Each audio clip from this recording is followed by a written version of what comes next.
certain like little spiky boys. Yep. That are like gripping onto the bottom of the box. Yeah, there's friction here, right? What if the box was in space and the car was in space? What if this was Elon Musk's Tesla flying out in space? Well, then it wouldn't be on the seat at all. It just kind of... No, you made sure it was sitting right there on the seat. Would it still stop it? Gravity. Okay, good. Yeah, the thing we're missing here, gravity is always pulling down on this box, isn't it? And what's the seat doing? It's not going to push down into the floor, right? Because it's pushing on the bottom of the car, and the bottom of the car is pushing on the wheels, which can't go through the ground, right? So this stays in place, the box is pushed down against it, right? And so now there's something pushing the two together, and the box can slide, but not without effort, right? That's friction. That's what friction is doing, is stopping those two surfaces from being able to slide against each other. Now we make a distinction in the book between two kinds of friction. Do you remember what those were, Joseph? Let's do a little experiment. Is it static friction and Yes. some other? Yes. So that's a good memory. All right, let's see here. No, I didn't do that. Okay. Come here, Daniel, and come here, Joseph. Okay, Daniel, hold the iPad so that it will see the phone. Okay. Here's the rubber band. I want you to gently pull on the phone through that hoop there, and let's pull in more of a straight line so it's not trying to rotate at the same time. Now, okay, so stop. I want you to put your finger into the loop, and I want you to tell me, is it the same force? So pulling it slowly moving. Okay, it starts to move there. Now, stop again. Pull it again.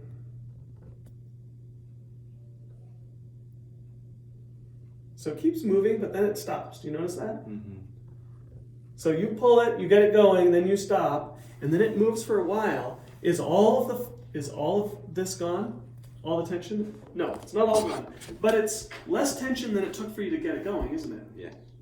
That's the difference between sliding and static. Because it's easier to Friction. do something. Okay, so now switch. You hold that. You hold that. Let's come over here. You pull on that. Let's try it on the book. Let's see if the friction seems to be the same or different. Whoa! Whoa! So go ahead and keep pulling it. It's good to start. Okay, and then once it starts moving, I want you to just hold your finger in place. Okay, does that make sense? There you go. Okay, so it's moving a little bit, but it's almost like you're not overcoming The succulence of the... but it will move a little bit. So the coefficient of friction is smaller or larger than the table? Larger, yeah. And the difference between the sliding coefficient of friction and the static coefficient of friction seems to be large or small with this.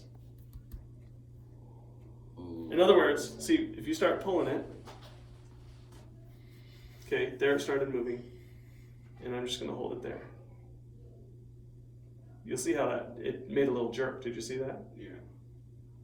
So I would say that they're pretty close on the book. They seemed to be, even though it was a lot smaller on the table, the difference between the two seemed to be a little bit larger. It was, the static coefficient of friction was a little bit larger in magnitude than the sliding on the book. Not a huge difference, but they're noticeably different coefficients of friction between the two.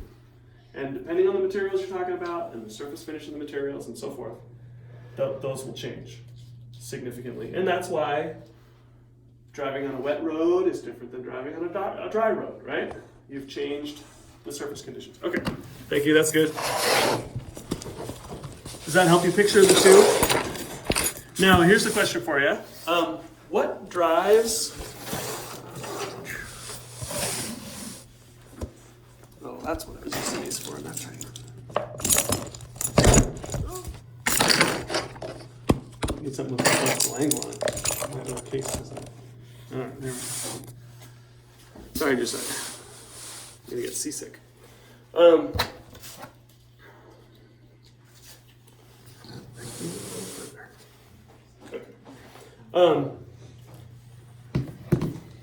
So we introduced what was it here that made the box actually have a frictional interface with the seat?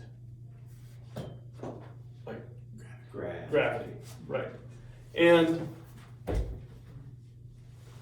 there's a force in between these two. Like if this was a scale instead of a seat, right? If we put a little bathroom scale right here, we would be able to weigh that box, right? There's literally a force, a weight, a force pushing down there, and the box pushing back up. We call that the normal force. The normal force is the load. You have a surface, and you set something onto it. Okay, the surface exerts a force, and I drew it with a little slope on purpose. So gravity is pulling straight down, right? The surface is exerting a force in the only direction it can really exert a force, which is straight up from its surface, or normal to its surface, okay? That normal force is what determines the friction between the two surfaces, because it's a measurement of how much they're being literally pressed together. Does that make sense? So, as this slope gets bigger, right? Now the box is like this. And gravity is still, sorry, I should do it from there. Gravity is still pulling down on our object. But do you see what's happened to the normal force? The normal force is still up from this surface. And you know what? It's only the portion of, if we broke this vector, just like we've been doing with, if you make the slope your coordinate axis essentially, you break the vector up into a component that is normal to the face and a component that is down the slope. And I should have drawn my arrow at the other end. You see that?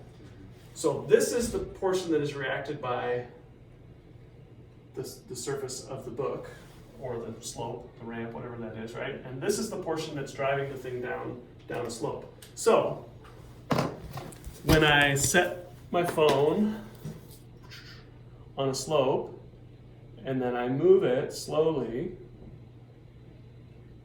there's two things going on. One, there's more force dragging me down the slope, right? And at the same time, do you see that my normal force pushing, the force of the phone pushing against the book is getting to be less? Until the two balance each other and then start to overcome, right? And now my phone is going to start moving down the face of the book, okay? So the skills that we learned in separating the components of vectors, very useful when solving a problem of something like sliding down a ramp. And this concept of the normal force, the force directly up from a flat surface, is a very helpful concept. Because of course, if I put a scale like that and I set a book there and there's just a couple degrees of separation there, that thing's just going to go right down the surface, and you'd register almost nothing on the scale, right?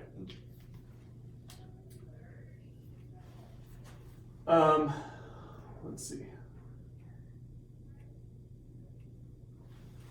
Okay, so that's the concept of friction. Now this takes us into the final law of Mr. Newton, which is that for every reaction, there is an opposite and what? Equal reaction. An opposite and equal, yep. An equal reaction. I should say should probably call this for every action. Or you could read that as a force, right? There's an opposite and equal force. In other words, when I push on Joseph, he's writing, so I can't shove him. I was going to shove him.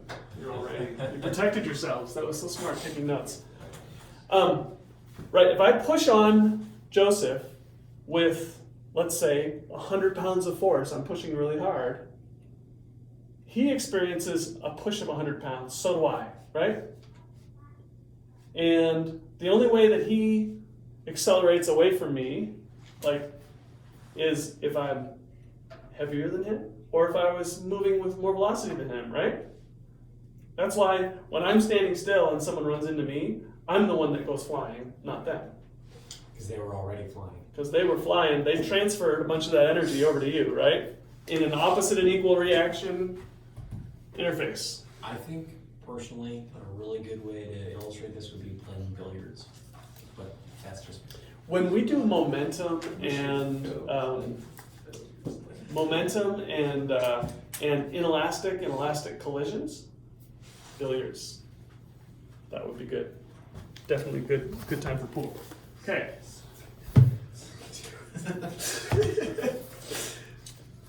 So, I'm very good at billiards.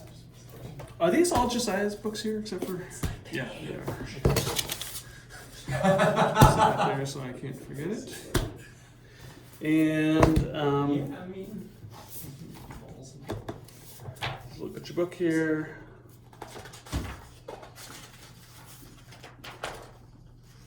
Okay, so I would like you guys to. Is there one last concept? Oh, there is one more concept I want to introduce. Okay. No, not too far. Chapter 6. Okay, so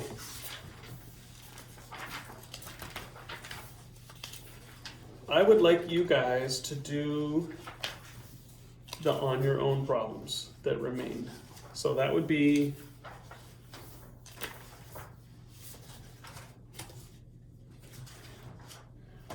we're in chapter 5, right? Newton's laws. Let's see. It goes through page, literally the last page of the thing is where fucking 12 is. Okay. So I'd like you guys to go through the on your own problems. Today is Wednesday.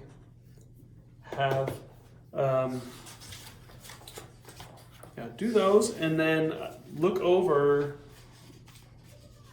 the review questions, okay? So have the review questions and the on your own stuff ready. We'll assign all the Newton's laws problem set for a week from today. So those will be due on Wednesday next week. And Wait, sorry. the practice problems from the book Yeah, are we that you guys turn in a week from today? will be due a week from today. And then Yeah. module one. On Friday, 2 days from now, I'd like you to have gone through the on your own questions and the review questions and plan on turning those into me. Okay. Is it okay if I do them? You, Or do you- yeah, that is okay. I guess what I'm saying is I would like to see them completed and thought through so that we can talk through any things that were challenging or confusing, and I will make a record of whether or not that occurred. In order to help motivate you.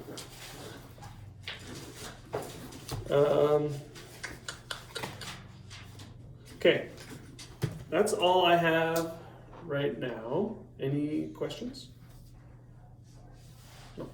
Okay.